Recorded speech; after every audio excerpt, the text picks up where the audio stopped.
नमस्ते बच्चों। और देखो हमने क्या क्या पढ़ लिया था।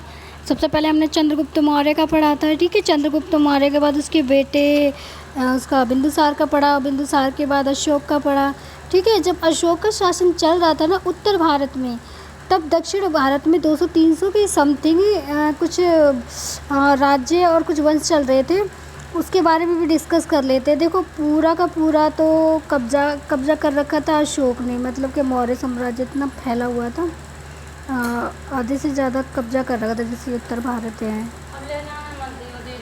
हाँ ठीक है, जैसे उत्तर भारत है सॉरी, ये पूरा का पूरा कब्जा कर रखा था किसने? मौर्य साम्राज्य, ठीक है। मौर्य साम्राज्य ने कब्जा कर रखा था, लेकिन इस वाले भाग तक मौर्य साम्राज्य नहीं पहुंचा था। जब ये चल रहा था ना मौर्य साम्राज्य का, उत्तर भारत में पूरा कब्जा चला था, और ये अफ़गानिस्तान पाकिस्तान पूरा का पूरा कब्जा कर लिया था उन्होंने अपने शासन से, अपने जोर से। तब यहाँ 200-300 के पूर्व ही, यहाँ मतलब शताब्दी के आसपास, यहाँ पर चेर चोल पांड्य का राज्य चल रहा था, ठीक है। तो इसके बारे में हम पढ़ेंगे। तो देखिए इसमें क्या है, सबसे पहले हम पढ़ेंगे कि इस काल को, ये जो काल है चेर चोल पांडव का, इस काल को क्या कहते हैं? इस काल को हम कहेंगे संगम काल। क्यों? इसमें 3 राज्य सम्मिलित है, चेर चोल पांडव, 3 लोगों का मतलब विचार विमर्श या फिर जो भी था, आपस में लड़ाई झगड़े इतने दक्षिण भारत में ही होते थे, मगर उत्तरी भारत में ना ही उत्तरी भारत से यहाँ कोई कब्जा कर पाता था ना ये लोग उधर की साइड जाते थे, ठीक है बेटा। अब चलो हम इसे पढ़ते हैं। देखिए सबसे पहले क्या है, प्राचीन काल में तमिल कवियों के द्वारा समय समय पर सभाओं का आयोजन किया गया और बहुत से विषयों पर विचार किया गया। 100 से 250 के बीच में इस तरह की सभाओं का आयोजन किया जाता था, ठीक है। 100 से 220 के बीच की सभाओं, मतलब बीच में इस तरह की सभाओं का आयोजन किया जाता था, इसलिए इतिहास में इसे संगम काल के नाम से जाना जाता है। ये क्वेश्चन पूछ लिया, संगम काल क्यों कहा जाता है? क्योंकि यहाँ पे सभाओं का आयोजन किया जाता था। जो तमिल कवि थे यहाँ पे आके अपना विचार विमर्श करते थे, बातचीत करते थे, ठीक है। तो सबसे पहले हम पढ़ेंगे चेर राज्य के बारे में, ठीक है। तो चेर वंश पांडवों के उत्तर पश्चिम में और दक्षिण मालाबार के क्षेत्र में फैला हुआ था। कहाँ चेर राज्य फैला हुआ था? उत्तर पश्चिम। इधर का भाग देखिए, इधर की साइड, यहाँ पे क्या पड़ेगा? ऊपर की साइड उत्तर, और इधर की साइड क्या पड़ जाएगा? पश्चिम, ठीक है। तो चेर राज्य में क्या था? चेर वंश पांडवों के उत्तर पश्चिम में फैला था। पांडव थे, पांडवों के उत्तर पश्चिम में फैला था, ठीक है, मालाबार के समथिंग। केरल का प्राचीन नाम चेर ही था। जो हमारा केरल जो है, देखिए सबसे नीचे यहाँ पे पांडे जो लिखा हुआ है ना, इसके इधर की साइड केरल पड़ता है। तो केरल का प्राचीन नाम क्या था? केरल का प्राचीन नाम था चेर। चेरों ने अपनी राजधानी वंजी अथवा करूर को बनाया, ठीक है। धनुष इनका प्रतीक चिन्ह था। देखिए हर वंश के प्रतीक चिन्ह बहुत ही बेटा देखो ज़रूरी है, ये आपको याद होने चाहिए। प्रतीक चिन्ह तो बहुत ज़्यादा ज़रूरी है, ठीक है। जैसे प्रतीक चिन्ह इनका क्या है? इनका प्रतीक चिन्ह है धनुष। ऐसे पांडवों के अलग होंगे और चोलों के अलग होंगे, ठीक है। चेरों की प्रमुख घटना है, एक घटना की वजह से ये प्रसिद्ध है। घटना 150 ईस्वी में चोलों के विरुद्ध आक्रमण किया था इन्होंने, जिसमें चेरों ने चोलों के राजा करिकाल के पिता की हत्या कर दी थी। जो चोलों का राजा था ना, चेरों ने क्या करा था? उसको मार दिया था, उनके पिता को। बहुत जाने माने शासक थे वो, उनको मार दिया था। इस वजह से चेर और चोलों में दोनों के बीच में संघर्ष हो गया था। ये देखिए चेर ये रहे, चोल ये रहे, ऊपर चोल नीचे चेर, इन दोनों के बीच संघर्ष हुआ था। क्यों? इनके चोल के राजाओं को चेर वालों ने मार दिया था, ठीक है। चलो देखिए आगे देखते हैं।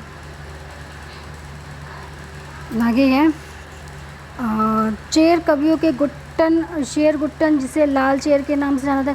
चेर कवियों ने शेरगुट्टन, एक जो चेर में राजा हुआ करते थे शेरगुट्टन, उनको लाल चेर के नाम से वहाँ के कवि होते हैं। जो ग्रंथ वगैरह लिखते हैं या जो हमें कुछ बताते हैं किसी के बारे में, ज़्यादातर कवि होते हैं, लेखक होते हैं। तो उस टाइम के लेखकों ने शेरगुट्टन नाम से जो था उसको लाल चेर कहा था।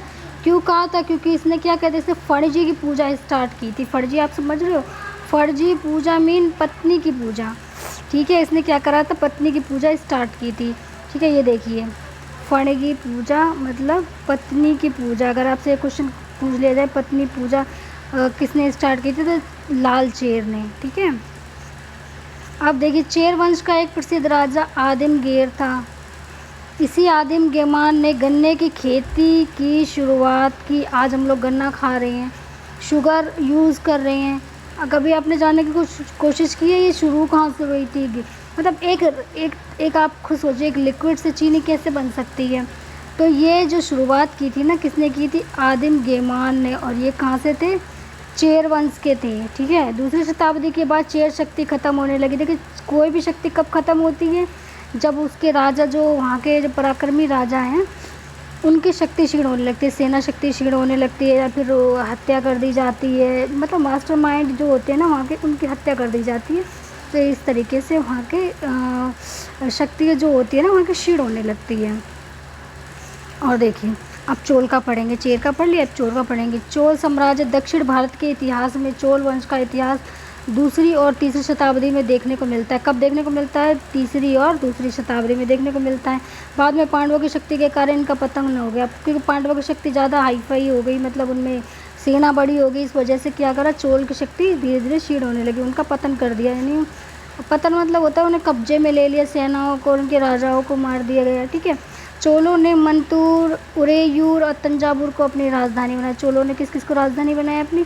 उरेयूर, मंतूर और तंजावुर, इसको अपनी राजधानी बनाया। चोलों का प्रतीक चिन्ह देखिए, प्रतीक चिन्ह इसका भी आ गया। चेर का क्या था? धनुष। चोलों का क्या है? बाघ। आपको प्रतीक चिन्ह जरूर याद होने चाहिए, एग्जाम में प्रतीक चिन्ह जरूर पूछे जाते हैं। ठीक है, तीसरी और चौथी शताब्दी में, ठीक है, तीसरी और चौथी शताब्दी में दो राजा हुए। तीसरी और चौथी शताब्दी में दो राजाओं का प्रभाव मिलता है। कौन कौन से का? केरिकाल और अलारा। अब इन्हें इतना प्रभावी शासक क्यों कहा गया है? उसके पीछे भी रीज़न होगा कुछ ना कुछ। क्या रीज़न है? देखिए, इसके पीछे रीज़न ये है कि ये जो चोलों का जो करिकाल और एलोरा थे, इनमें से जो करिकाल था उन्होंने क्या करा था, श्रीलंका गए, वहाँ पे जाके उन्होंने क्या करा, 12,000 लोगों को वहाँ से गुलाम बनाया, उन्हें बंदी बनाया। बंदी बनाने के बाद उन्होंने क्या करा, कावेरी नदी पर 160 किलोमीटर उन्होंने बांध का निर्माण कराया। ठीक है, प्रसिद्ध पुहार बंदरगाह का निर्माण भी करिकाल ने ही करवाया था। चोलों का जो राजा था ना करिकाल, उसी ने पुहार बंदरगाह का निर्माण किया था, जिसे कालीपत्तम कहते हैं। शायद आपने पढ़ा भी होगा कालीपत्तम के बारे में। ठीक है, ये होगा चोलों के बारे में। अब पढ़ेंगे हम पांड्य के बारे में। ठीक है, पांड्य के बारे में देखिए, पांड्य के बारे में ज़्यादा नहीं है। इस राज्य का सर्वप्रथम उल्लेख मेगस्थनीज ने अपनी पुस्तक इंडिका में किया था। पांड्य साम्राज्य जो फैला हुआ था उसका उल्लेख किसने किया था? मेगस्थनीज ने किया था।